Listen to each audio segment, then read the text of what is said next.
Hello and welcome to this episode of Enlightened Anatomy. And I'm very pleased to be bringing back Bernie Clark, whom I first introduced as Bernie Sanders in an early. And I'll tell you, your previous episode is my most listened to episode. So there's something about you that people like, Bernie. So welcome. Thank you, Matthew. It's great to be back. Welcome to the Enlightened Anatomy podcast, where we take a deep dive into the worlds of anatomy, physiology, and science to help you deepen your yoga practice. Now, here's your host, Matthew Hui.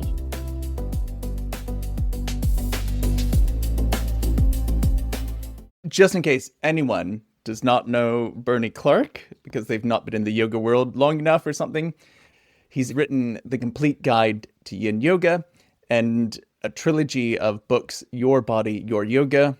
Is the trilogy called Your Body, Your Yoga, or that's just one? That's just one of them, isn't it? Well, I call the whole trilogy Your Body, Your Yoga, and the first is also the same name. Yeah. Your Body, Your Yoga, Your Spine, Your Yoga, and Your Upper Body, Your Yoga? You got it. You got it? Yeah, I've got all three.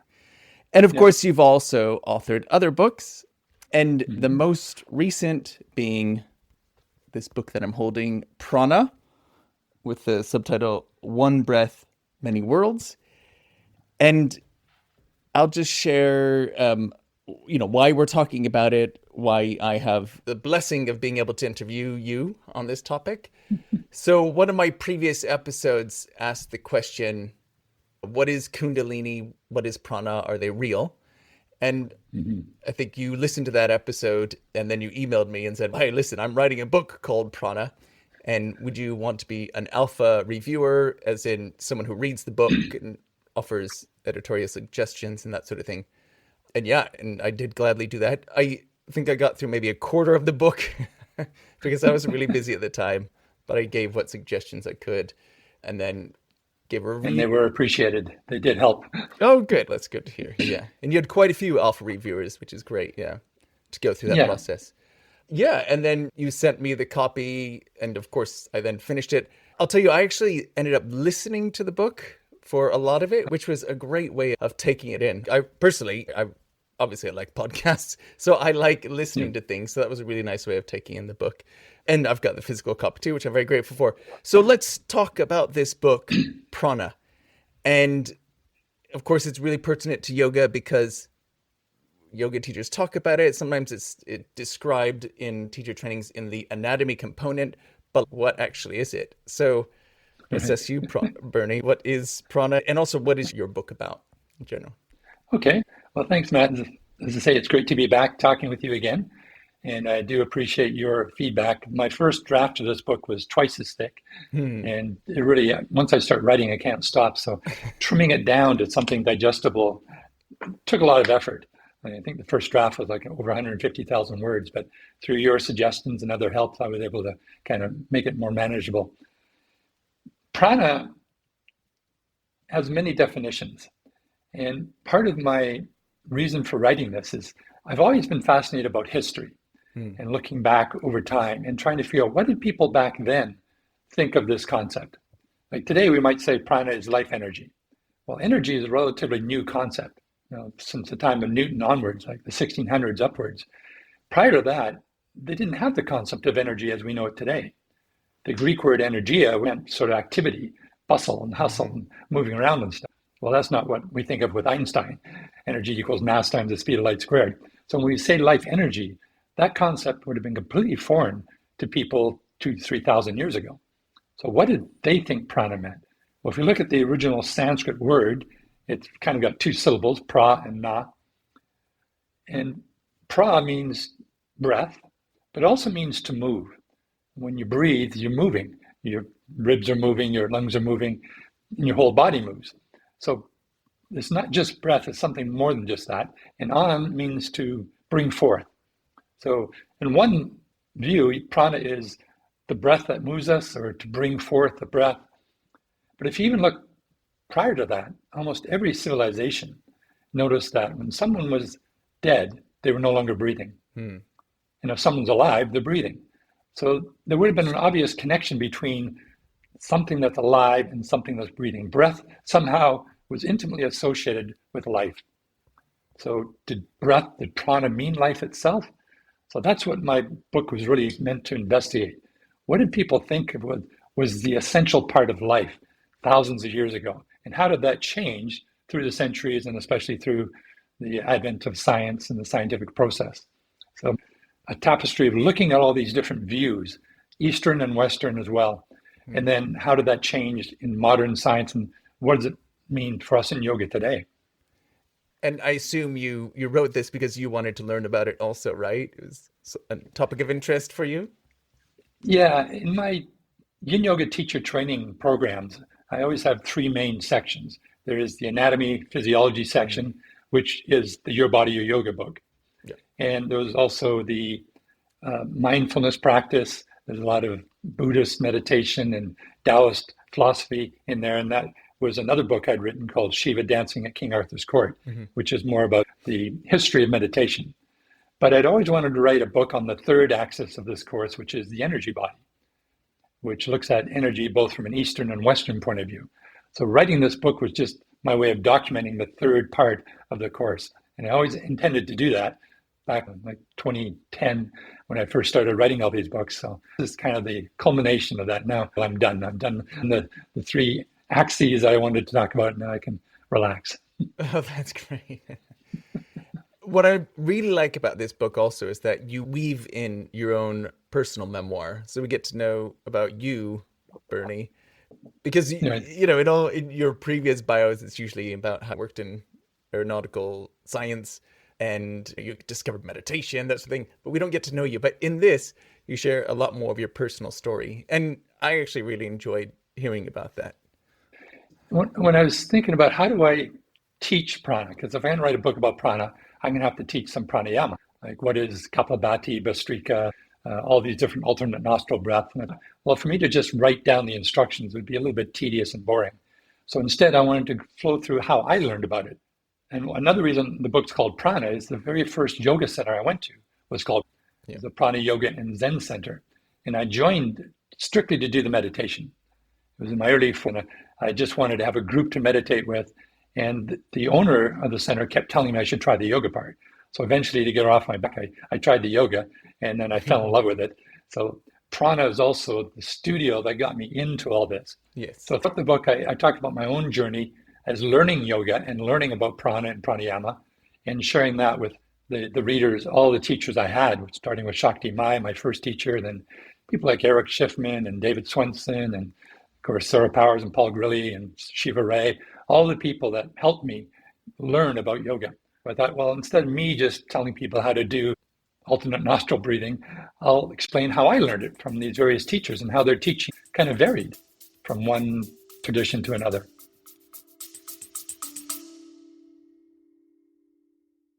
If you're a yoga teacher and your anatomy knowledge still feels a bit fuzzy, you're not alone. Most teacher trainings simply don't give you enough time, context, or space to really understand how anatomy and science work. That's exactly why Andrew McGonigal and I created the Enlightened Yoga Collective. It's a science-based learning community for yoga teachers who want more than just regurgitated cues. Inside, you'll get full anatomy and physiology courses, deep dives into pain, osteoporosis, and arthritis, as well as practical courses on things like building your website or building your social media following. But the part I think matters most is this isn't just content. You get ongoing access to us. You can ask us questions, join discussions, and actually wrestle with ideas rather than just consuming information and hoping it sticks. This is generally the thing I wish I had had when I was a new teacher. A place to build confidence, sharpen your thinking, and feel less alone in the messy middle of learning. Membership costs less than $30 a month, and you can try it free for 7 days. Go to enlightenedyyogacollective.com and start your free trial today. enlightenedyyogacollective.com.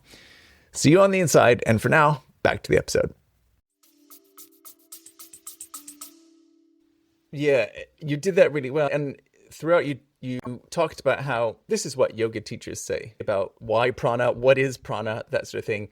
And you always talk about it with respect for the tradition, And you also bring in the science behind it and the reality and your own skepticism, which I really appreciate. Mm-hmm. And of course, you close by talking about the scientific part, which was my favorite part, of course, Right. because you mentioned, I remember the scenes of the salons of these great thinkers getting together, and it was Right. fictionalized, right?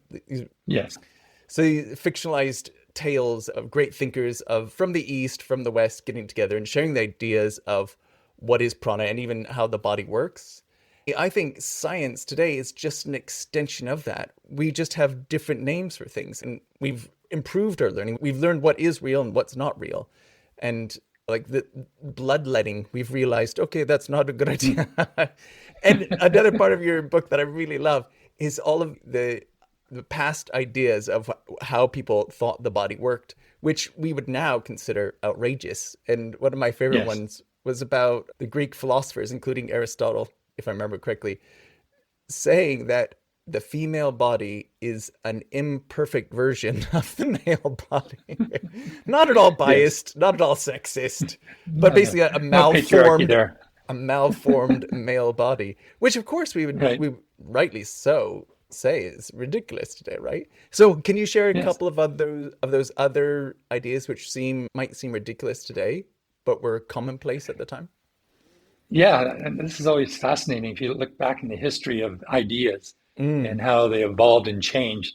But again, if you were to put yourself back 3,000 years ago and you had none of the modern science, none of the people that went before you to figure out, what did the heart do and what does blood do, and you have no idea about these things, you're going to make up stories. The stories kind of seem logical. They may be taken as some sort of truth, but there's no evidence for it.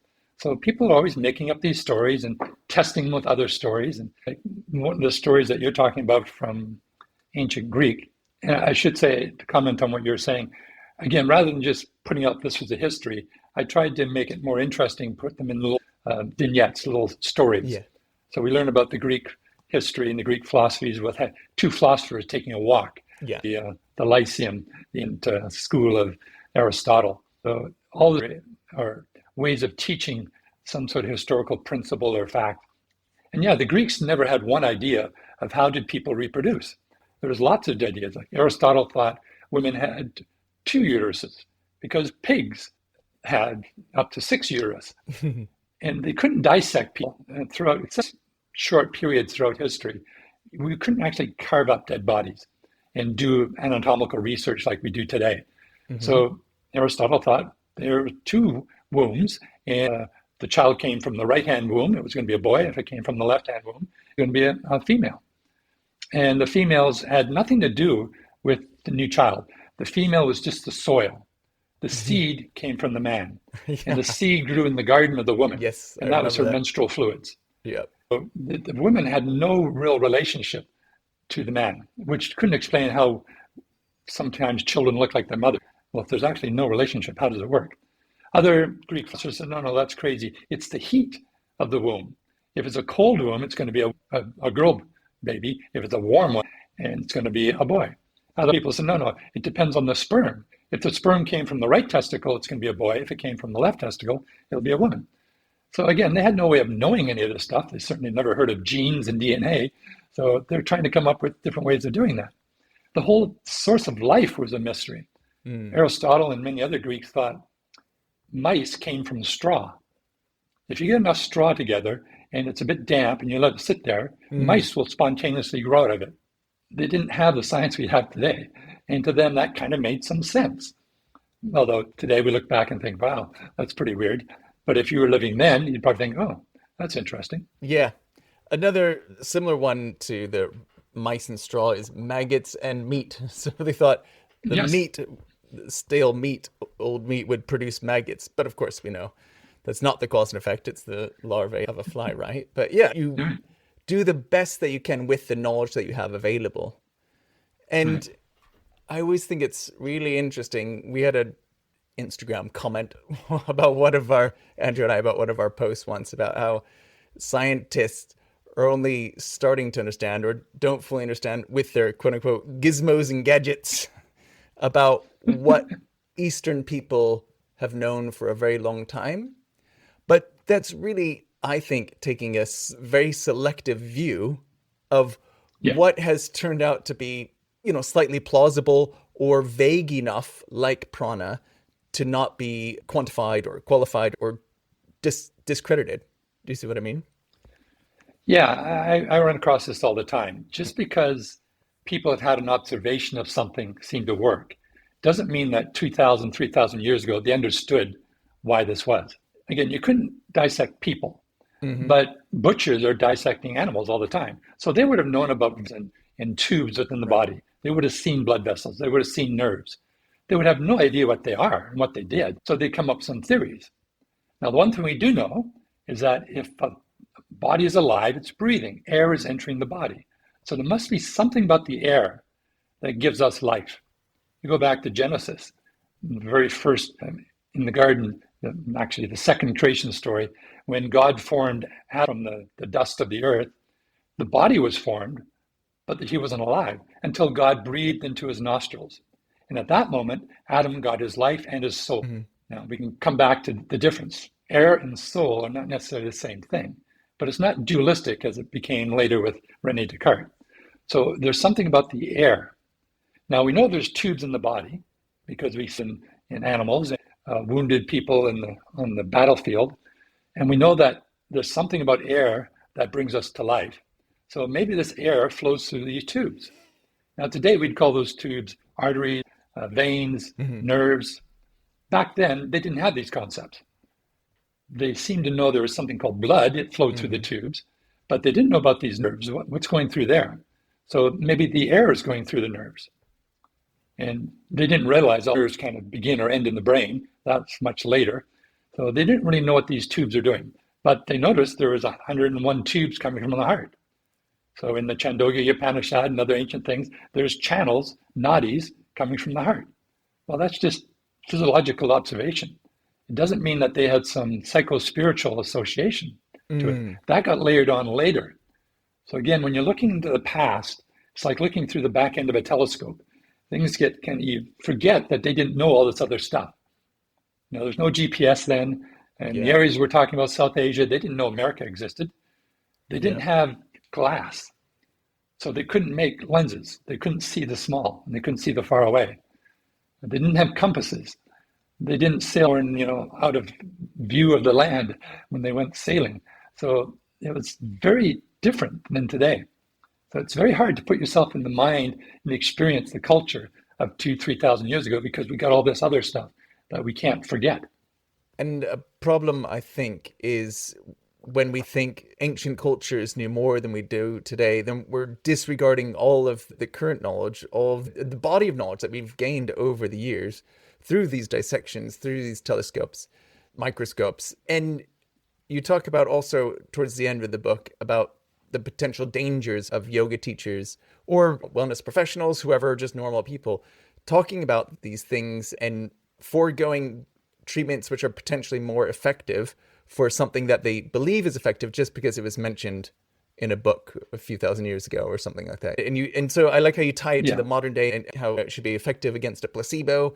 Yeah. So do you think there are any dangers then of thinking about these things and not taking in the current body of knowledge that we have? Yeah, I think each step we have is in our abilities. So we shouldn't discard today's understanding just because it doesn't agree with something from 2,000 years ago. The ideas that came up 2,000 years ago were based on the stories they had then, but now we've got better stories. Yeah. The scientific process, I think, is an amazing invention that we've had, is that you come up with a hypothesis and you decide, how can I test whether this is true or not? And then you run the test and you compare. And does this actually work? That is radical. Even the earliest Greek proto-scientists didn't do experiments. I talk about Anaximander and a few of these other philosophers from Miletus and what they did, I think the most important thing they did was they tried to have an explanation that didn't involve the gods. Why does thunder happen? Well, it used to be the gods were making the thunder. And they said, no, it's the clouds clashing. And why does the earth dry out and crack? Well, it's because the sun is heating up and driving the water off. And why do things fall to the earth? Why is the earth at the center of the universe? They're looking at all these things, and they didn't involve the gods in their explanations. So that was quite unique at that time. But what they didn't do is run any experiments to see if their ideas actually could be proven. That was kind of anathema, because the mind and the concepts were more powerful than the observations. And even to the point where Pythagoras said, if the observation doesn't really fit your ideals, then you didn't observe right, or the observation should be ignored. It's the ideals that are most important, the concepts. They have the power. So let's come up with all these great concepts. And by the way, we don't always necessarily need a God to explain it. So this is a proto-science. It wasn't until the 1500s where we started to do these experiments, like Galileo dropping balls to see, well, a wood ball and a metal ball both fall at the same rate. Aristotle said the heavier one would fall faster. Aristotle never tried it. He came up with his ideas, but he never actually tried it. So this is something new. So should we still believe Aristotle because he's 2,000 years old? No, we should use the stuff that we had got today. But what started me on this whole journey was experience is a fact. I'm wearing a shirt, I don't know if people can see, it's a phrase I really like from Richard Feynman, which says, I'd rather have questions that can't be answered than answers that can't be questioned. I love that. Questions that can't be answered. That's the basis of the scientific inquiry. So if we have an observation and our science cannot explain that anecdote, that's the exciting part about science. So for 2,000 years, we've had people in the East, these experiences, the kind of mystical. And if we can't explain them scientifically, it doesn't mean the observation is not valid. That's data. And from data, we have to create a theory. Now, you probably know enough about science when you're in a lab and you get 100 results, you plot them on a graph and you get dots all over the place and you try to fit a line through that. And there's the correlation. But there's always this one dot way out there that's an outlier. Well, let's forget that. We'll ignore the outliers and we'll just take the average. So we're ignoring all the variations in here. That's cool. That will give you E equals MC squared and those type of things when you go in the lab. But the outliers is where the interesting science will happen. Why did that happen? So I fully believe that these people have had some sort of energetic experience. They felt the kundalini rising. Now, the way they explain that may not be accurate today.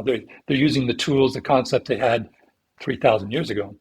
But do we have to have new science to explain that? Or can we use the science that we already have? So at the end of the book, that's where I try to go into. I don't negate the experiences of the East. Well, let's suppose these are real. They actually did happen. How could we explain that? Like if there is prana through the body, what would it be? We know it's not blood through the blood vessels. We know what that does. We know it's not electrical impulses through the nerves. Is there something else?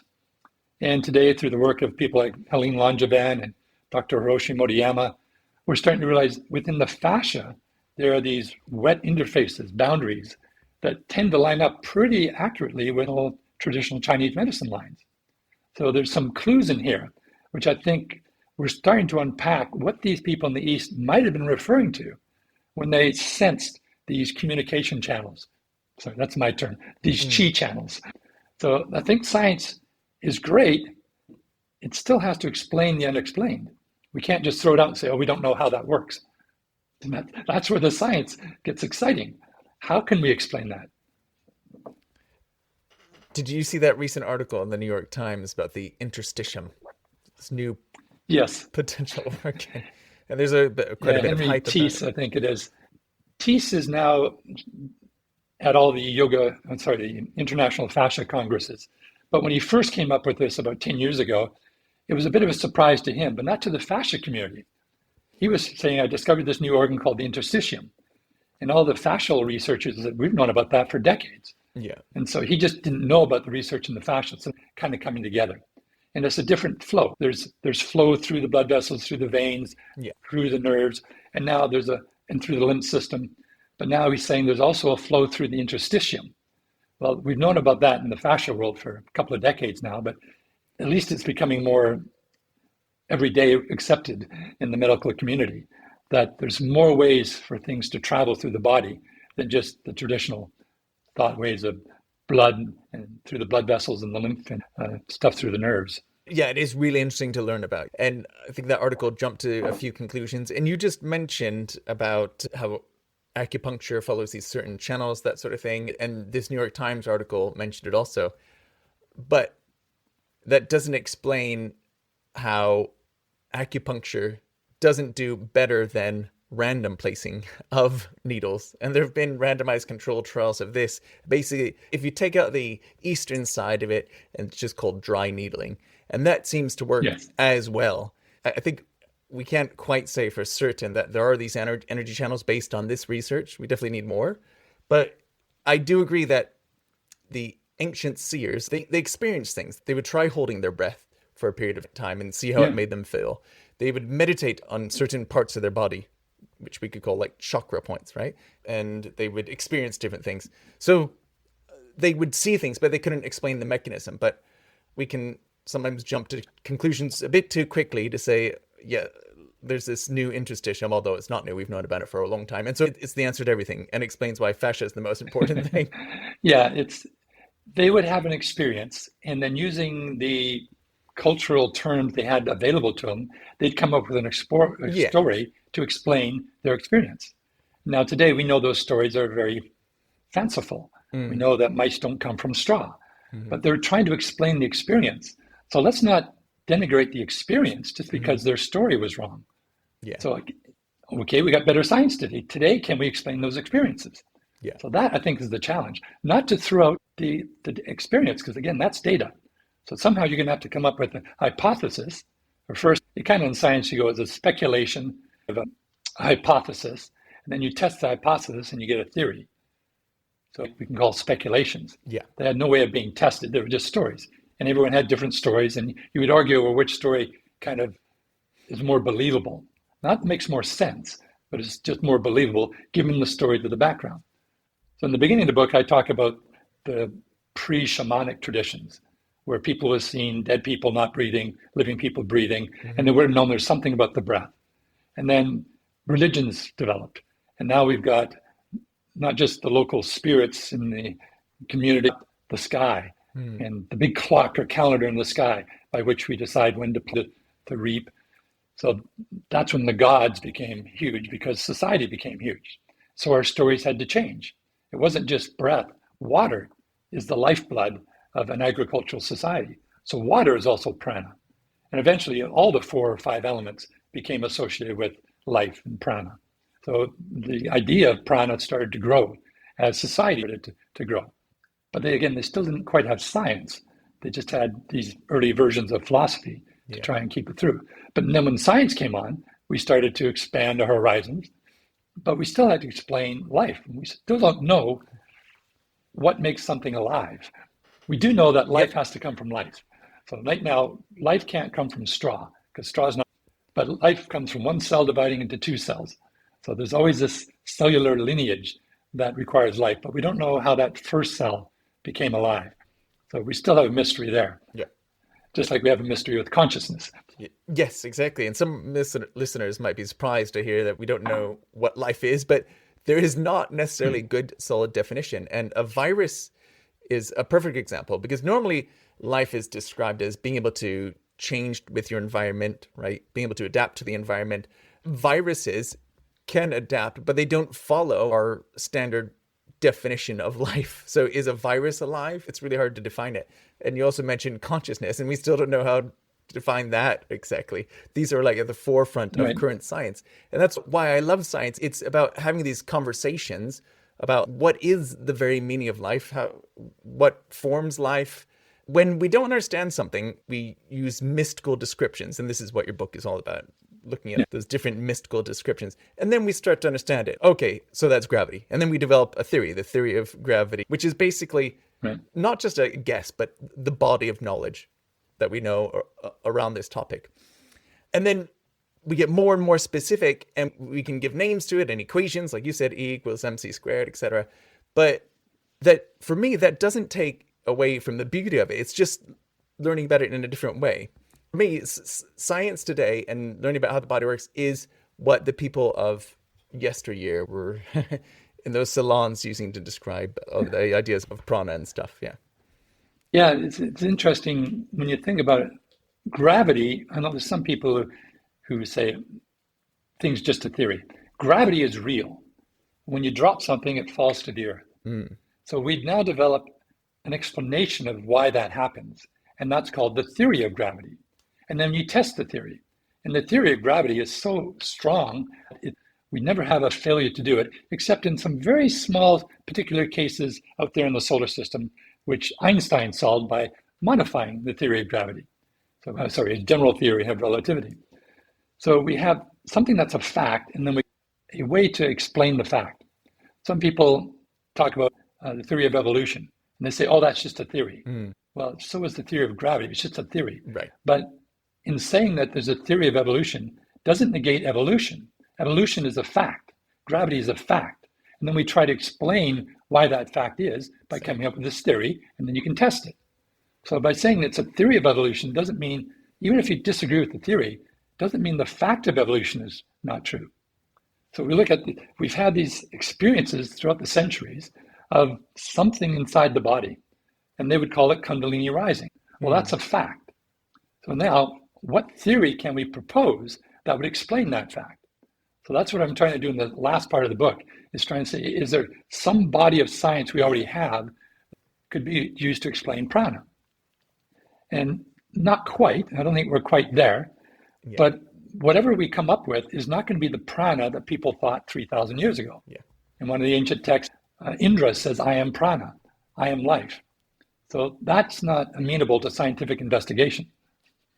But if we say there are winds, vayus, 5 vayus flowing through these nadis, through the body, maybe there's a way we can kind of explain, if people are intuitively feeling that there's something happening, I feel like an energetic flow is happening through my body, can we explain why they're experiencing that? And for that, I think we can get a little bit more close. We're not completely there. But at the end of the book, I redefine prana to be communication energy, because every cell in the body needs to know what's happening in the community. Now we're a collection, a community of 50 trillion cells. Nobody's actually counted them, so it's just an estimate. And 90% of them aren't human cells, they're guest symbiotic bacteria. But let's suppose we're 5 or 10 trillion human cells. They have to communicate with each other. In my view, the different forms of cellular signaling that happens. Now you can have a cell that communicates with itself, autocrine, that's sending out signals that it responds to. You can have cells that communicate to the nearby cells, that's juxtacrine. You can have cells that communicate through the whole body, that's the endocrine system. So we have communication. And it's not just chemical messengers. Cells also respond to heat, to light, to sound waves, to energy fields, to magnetic fields. There's all sorts of ways these cells are listening to seeing what's going on. And based on the signals they get, they do a certain action. That to me is prana. That's the communication system within the body. Yeah, I like that. Yeah. And you also close the book by saying our definition is evolving, right? So you don't. Yeah, it's going to change. In 100 years, people are going to say, well, what are these people thinking back then? Just like we look back to Aristotle thinking, what an idiot. How can you think mice just come spontaneously from straw? So we're doing the best we can. At least now we're trying to test our ideas to see if they hold water.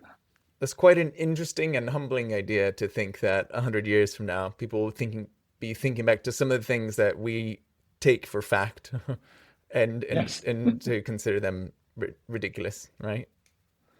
Chances are it won't get completely thrown out. Like Einstein modified Newton. He didn't throw Newton away. He just said, Newton's great for 99.9% of the time, but it's imprecise. It doesn't explain the orbit of Mercury, the precession of Mercury's orbit. But if you put this into a gravitational well with general relativity, you can now modify Newtonian mechanics to explain that. And general relativity is one of the most tested theories ever, and it keeps coming up really good. So it's hard to have a theory that will go beyond that, but physicists are trying to figure out, but it doesn't match with quantum mechanics. These two things don't knit together, so something is going to supersede them at some point. And that reminds me of the sliding filament theory, which we used to describe how muscles contract with actin and myosin bind together. Yeah. A theory because it's the body of knowledge to describe how it happens, and it has been tested, and you can remove a muscle cell or even muscle filaments from a human body. You can put them in a lab, add necessary components like calcium, and you can trigger that reaction. So we do know that the sliding filament theory is a real thing, and that is a good way of describing it. But like you said, we're learning more about it, and a recent development is the role of titin, another protein, which was not previously described in the sliding filament theory. And this is probably playing an important role in eccentric contractions. So yeah, so it's an ever-evolving... Plus, I'll throw another one out at you. I don't know if you've heard of Gerald Pollack. He wrote an interesting book called Cells, Gels, and the Engines of Life.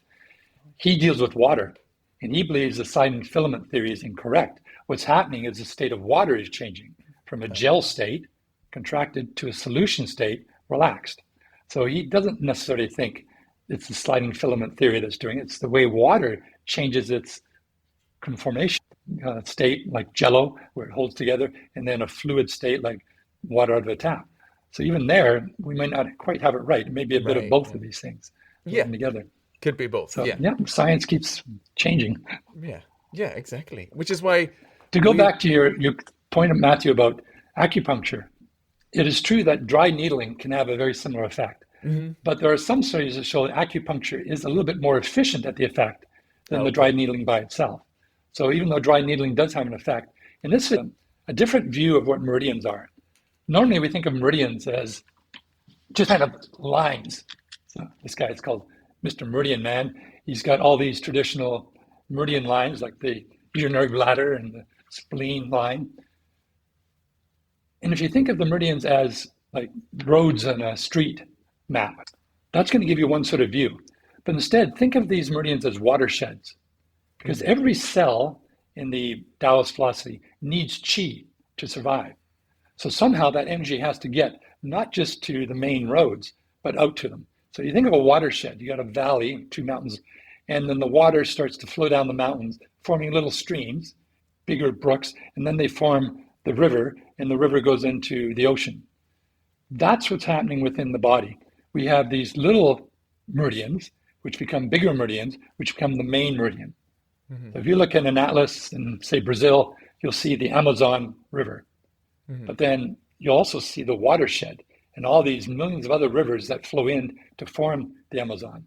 So we might have a main line, which is called the urinary bladder, but what we're not seeing is the watershed flowing into that. So when you're doing dry needling, you may not be on the main artery and the main line of the river, but you probably are touching some of these watershed ones.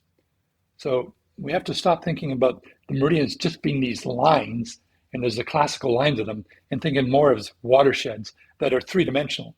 Mm-hmm. They, like fascia, there's a superficial layer to it, but there's also a deep layer, and there's the layer that invests and covers the organs and goes inside the organs and so forth. So the whole issue of qi and meridians, it's a bit more broader than we simplify it often today. Yeah, I don't know. I just struggle with, we've got these identifiable, dissectable structures like the arteries, and that's exactly what you're describing also in terms of smaller vessels into smaller vessels and smaller vessels. Right. And I don't know, there's so much to learn in terms of the dissectable stuff. I kind of struggle with this idea of there's this thing that you can't really see it. So, well, you can if you're looking at the fascia. Like in the past, as you probably know, fascia was boring, inert material. When you did a dissection, you threw it in the bucket. We're looking for the systems, the cardiovascular system, the muscle system, the nerve system, and we threw out all the wrappers. Well, now in the last 30 years, we're realizing these wrappers are alive. They've got living cells in them. They respond. There's 10 times more nerve endings in the fascia than in the muscles. So most of the pain we think is muscle pain is actually pain coming from the paramecium. So it's reactive. And then these shieldings. So Helen Langevin showed that, well, she did it in the upper arm, but I find it easy to describe in the legs because people are more familiar with the leg muscles. But we have this group of muscles called the quadriceps. And there's a fascial bag around that, the epimysium, which bundles them all together. Then inside that, we've got the individual muscles. You got the rectus femoris, and you got the vastus lateralis, and so forth, and they have their own wrapper around it. Well, separating the quadriceps from the adductor muscles, we've got 2 fascial boundaries, septums, that come in and go right into the femur. Well, that pathway, that interface there, is the line of the spleen meridian.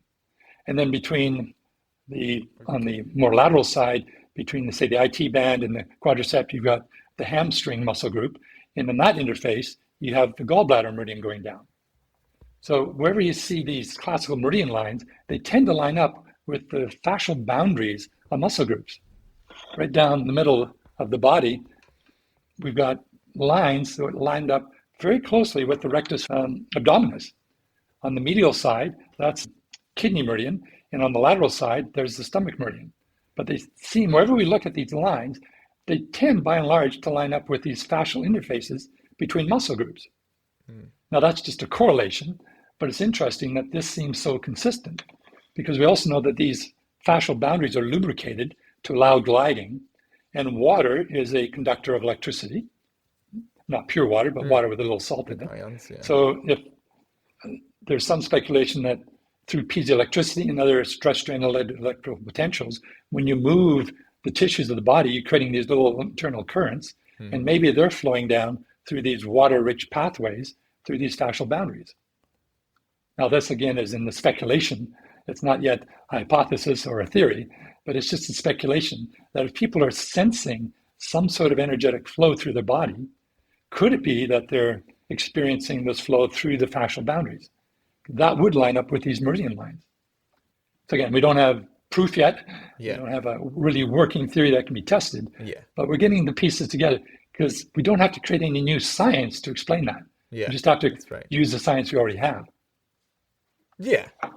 Okay. I can get behind that. That makes sense. Doesn't mean it's true. It's just the Yeah. best guess right now. So these people have that experience. How can we explain it? Yeah. This might be one way to explain Yeah. it. My problem is if you have to throw out the, again, quote, gizmos and gadgets, the current measuring devices and that sort of thing. Yeah. No, we use those to find these things. Yeah, I can understand that then, yeah. At the same time, I do worry, though, that people think, oh, I need to totally change my regimen for exercise, for yoga, for whatever, and I need to focus on the fascial lines. What I always think is you basically just do the yoga that you're already doing. Do the massage that feels good or whatever works for your body. Keep doing that. And your fascia, your everything else will sort itself out. We don't worry ourselves about the Krebs cycle for energy production in the cells, but we do know that going out for walks and having cardiovascular exercise is really good for the health of the cells. I don't know.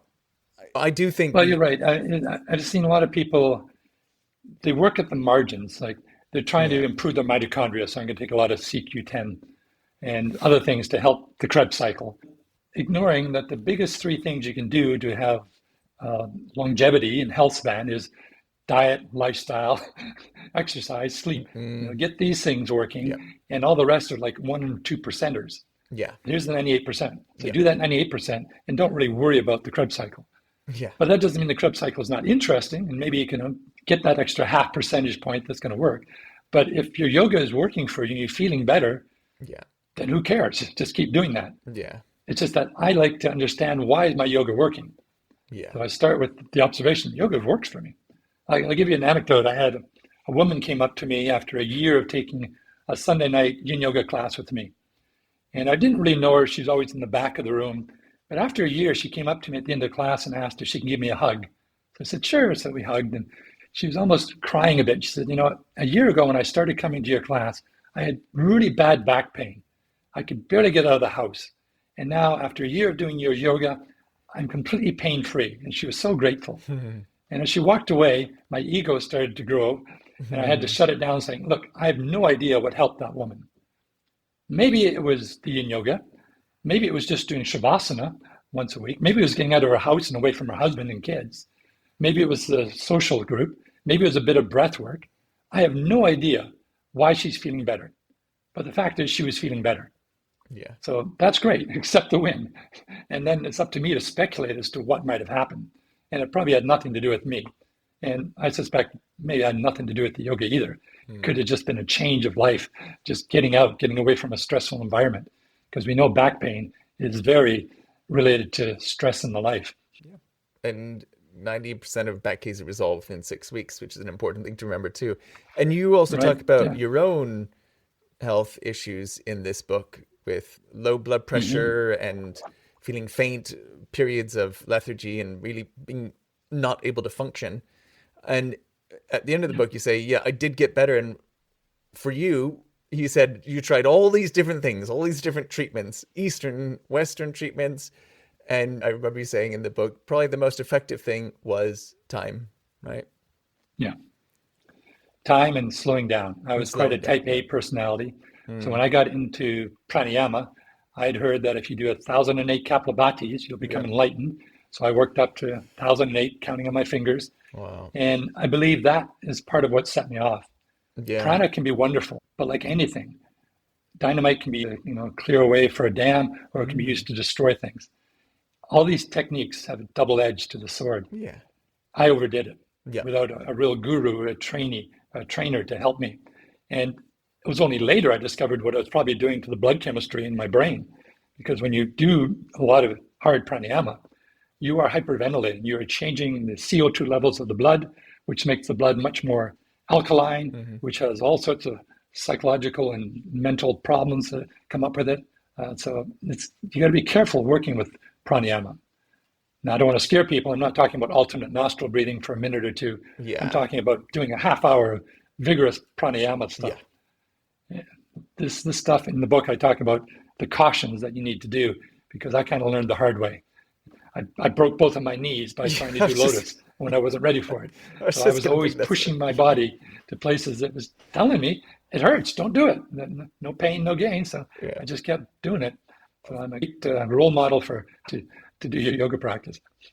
Yeah, I remember you saying that story before, Padmasana, destroyer of knees, but you didn't listen to your body. And so as powerful as these practices might be, our own inner teacher is still the most important. We got to listen to that, right? And you didn't. You ignored that and you pushed through that pain in the knees. Right.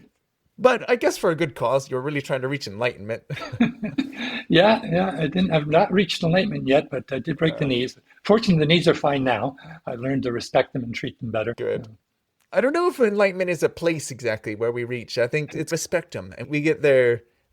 We have moments of it. We feel it. We sense it. And for me, learning is a step towards enlightenment, or even gives me snippets of enlightenment.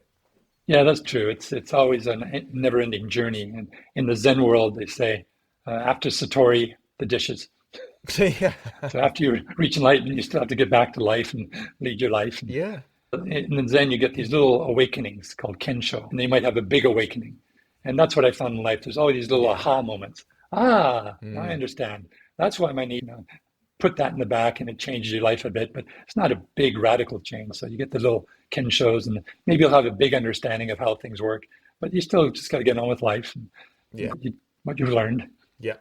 And you also mentioned Thich Nhat Hanh in your book, and his philosophies really changed my view of life and spirituality, because he talks about finding the beauty in every day, kissing the earth as you walk, but just practicing gratitude, practicing mindfulness while you're washing the dishes. So I like the one time he quotes really Lin Li, who was an ancient Chinese philosopher, who said, the true miracle isn't walking on water. The true miracle is to walk on the earth. Yeah. Which means to walk with awareness, and I'm walking. And just the fact that we exist, some mathematician did the mathematics on how likely it is that you individually exist in this world. And it's something like the city of San Diego, that many people have to roll 1 million dice 1 million times, something like that. They all have to land on the exact same number. And that number is how likely you should exist on this earth. So in that way, it is an absolute miracle that we do get to live on this earth. And for me, that's spirituality, just that daily practice of gratitude and finding mindfulness in little moments. Yeah. Reminds me of Eric Idle's song, The Galaxy. I don't know if you ever listened to Monty Python's old recordings. He's got the miracle of the birth. I love Monty Python, yeah. I don't remember that specific one, but I do. Oh, okay. You should look it up, Eric Idle and the miracle of birth, and how unlikely is your birth. Oh, okay, cool. Yeah. I'll try to find that and put it in the show notes so people can watch it too. Enlightenment through comedy. I think we can learn a lot through comedy, actually. Well, Bernie, it's been great to chat with you again, and thanks for taking the time here. Thank you, Matthew. It's fun to be back. Thank you. Talk about all this speculation, hypotheses. Yeah. One day, maybe a theory. Fascia, is it important? Is it not important? Yeah, really Oh, quickly. it is important. We just don't understand it all. Yeah. It's part of Really? the body, so I do something. Yeah. Really quickly, I promised someone I would ask you a question, which you mentioned in the last podcast episode about basically the most flexible thing takes the stretch. Okay. And so that's why it can be useful to stretch in a cold environment when you are cold, to do yin when you're cold. The model that's often used is if you imagine a really stiff spring and then a very flexible TheraBand. The only thing that's more compliant, looser, will take the stretch, right? But that disregards all human biology and all the other factors that go into stretching, including our nervous system, right? So I don't know. Do you still agree with that? Or am I not saying the model correctly? No, I did create my own little experiment on this. My theory was, well, let's start with the observation first. If I'm doing my yin practice when I'm cold, I do find, because my muscles aren't as compliant, that I get a deeper sort of effect. But that's an observation. So how can I explain that? So that's when I took 2 elastic bands and I had a very stiff one. And I said, that's going to represent my tendon and ligament. And then a very compliant elastic band, very thin one. And that's going to represent the muscles when they're warmed up. And I tie them together and I put the same amount of strain to them. So like maybe I pull them apart 25 centimeters. And then I measured how much moved. And almost all the movement was coming from the compliant elastic band. And then I got a thinner elastic band, and that might represent, I kept the ligament the same thickness, but I got another elastic band that represents the muscles when it was cooler. So a stiffer, less compliant elastic band. Tied them together, put the same amount of strain, 25 centimeters, and now the ligament band moved much more, which proved to me that when you have something that's very compliant and you put a strain onto it, it's going to take up most of that movement. Very little strain goes into the thicker one. So for tissues that are in series, this kind of makes sense. But for tissues that are in parallel, the opposite happens. If you think of a joint capsule, so like if you take your finger and you relax it and you pull, you can feel a separation at the base of the joint there. It's the joint capsule that's resisting this now. Now, the muscle will take that strain, not the joint capsule. So if my intention is I want to put a strain into the joint capsule so I can distract the joint, I'm going to have to relax the muscle. But if I want to prevent that, I want the muscle to be stiff or colder. So there's a time to do this when the muscles are cool and stiff. There's a time to do it when the muscles are warm and relaxed. So you can enhance range of motion when the muscle is relaxed, and you can enhance stability when the muscle is contracted. So there's different times to use the different things. But then that still even begs the question of which one is more beneficial, that benefits a different thing. Like there is a story that I see developing in the yoga world that stretching is all to do with the neurological connection to the muscles. Now I agree the neurological connection to the muscle has a big effect. Because your Golgi tendon organ and your muscle spindles are braking gas pedal as to how much nerve interaction is contracting the muscle. If the Golgi tendon organs win, the muscle relaxes. If the muscle spindles win, the muscle contracts. And we're constantly, through our interoception and proprioception, adjusting that neurologically. And there are ways to turn down that neurological impulse so the muscle starts to relax. But that's only one mechanism. And a lot of the studies, I like to quote The Princess Bride in this, I don't think the studies say what you think it says. So when they look at these studies that prove that it's stretching for 30 seconds to 60 seconds is the best way to create increase in range of motion.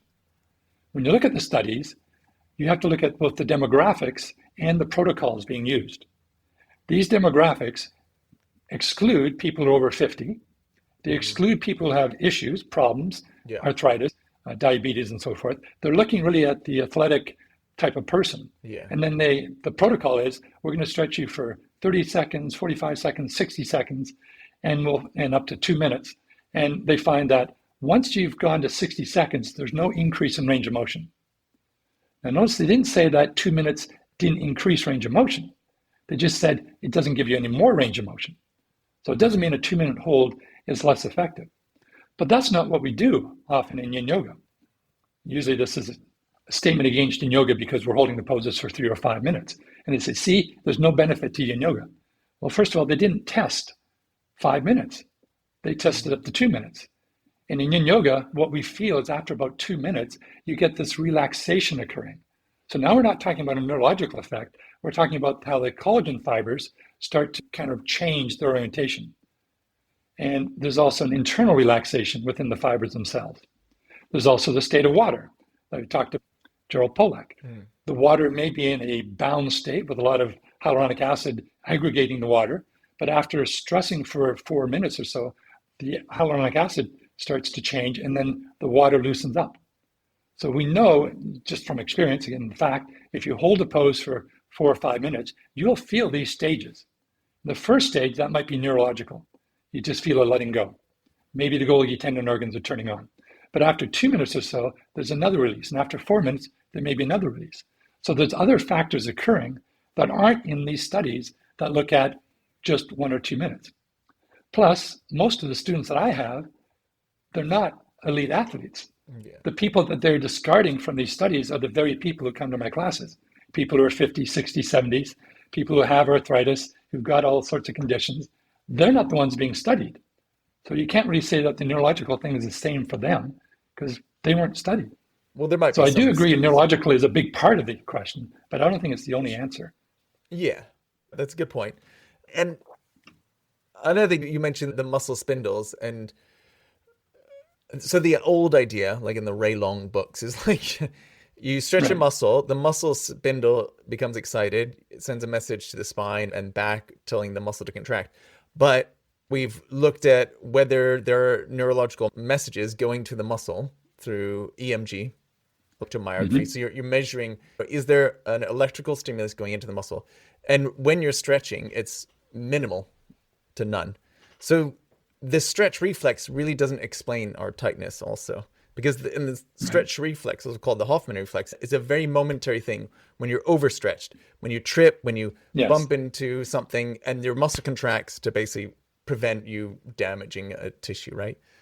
So just to put that out there, because I'm not sure muscle spindles have that important role. And I also struggle then, I still don't totally get my head around it. Like, I know the nervous system is an important part of flexibility, stretch tolerance and that sort of thing, but I don't fully understand. And I don't think science can fully explain actually changes in flexibility, because we know it's driven by the nervous system, but it doesn't seem like the nervous system is being that actively involved. And perhaps something like tightness being involved.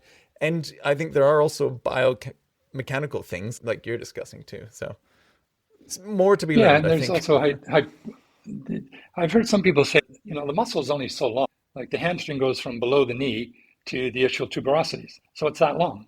Yeah. And then when you flex the hip, it goes that's long. So Yeah. are we actually making the hamstring longer?